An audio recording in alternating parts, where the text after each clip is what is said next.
Good morning, I'm Junaid Tibshirani. Thanks for joining us at interest.co.nz. Here's my wrap of what's happened around the world overnight. The Federal Reserve has called a historic end to its quantitative easing program, announcing it will start rolling off its $4.5 trillion balance sheet in October. The move by the world's most influential central bank marks a clear retreat from the support operations policymakers around the world implemented after the global financial crisis. Furthermore, the Fed has also kept interest rates on hold, keeping the door open to a further rise this year, 3 next year and 2 in 2019. The Fed has reduced its outlook for inflation, which means it now believes it won't reach its 2% target until 2019.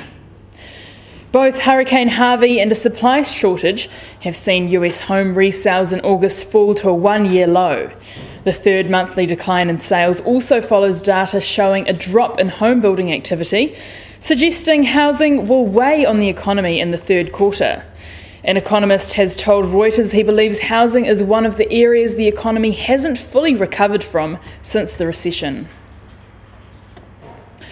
Over to the UK, sterling has jumped on the release of data showing British retail sales surged unexpectedly in August. At 1%, the monthly pickup was the fastest it's been since April and above forecasts of 0.2% growth. The data puts pressure on the Bank of England to lift interest rates.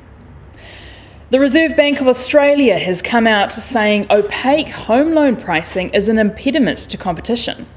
It says banks offering cut-price home loan interest rates through unadvertised discounts stifles competition because it leaves customers unaware if they're getting a good deal.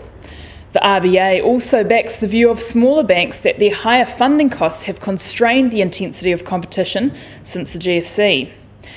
This funding advantage enjoyed by the major banks has diminished recently because of measures including a major bank tax.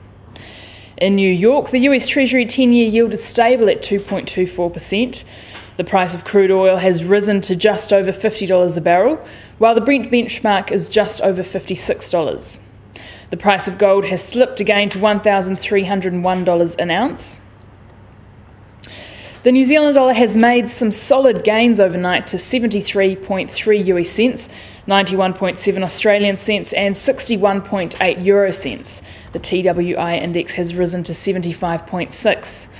Last night's political opinion poll putting National ahead of Labour saw the New Zealand dollar jump, but the Fed's announcement dented the strength. Looking forward, ANZ economists expect the market to remain more attuned to the Fed, with any New Zealand dollar strength being dampened by the central bank's moves. I'm Junaid Tibshirani. See you again tomorrow morning.